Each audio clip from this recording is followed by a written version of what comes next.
So, what is BiggerPockets? BiggerPockets is first and foremost a community. And around that community, so let's start with our forums. We've got 1.8 million people who have joined our community over the past 16 years.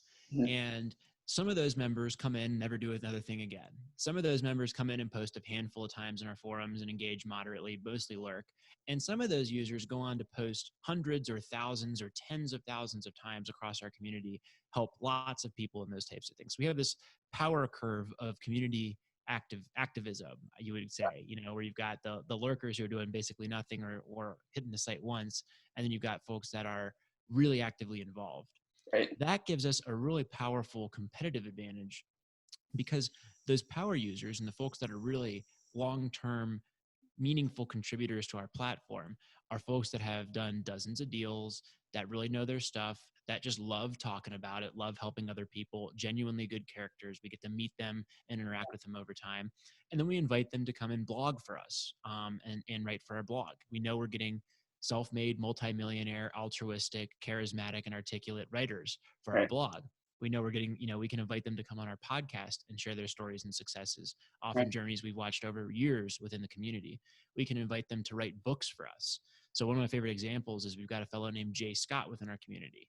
Jay Scott joined the community 14 years ago, completed over 150 flicks and flip projects, posted 17,000 times to our community cumulatively, still does today, has written 4 books for us, and now hosts one of our podcasts. And so what you get on BiggerPockets is that feedback from the community that's, and Jay, there might be a discussion about how best to flip a house.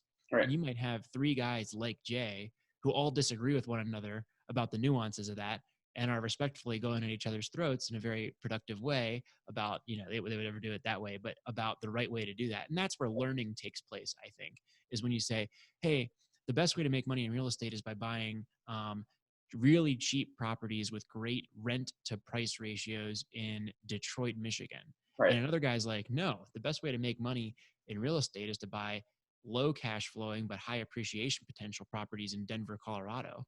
And they're both making money and both have very sophisticated, low risk, long-term approaches to real estate investing. That debate and conflict, I think, is what is really valuable about what we do, and why I'm so passionate about it.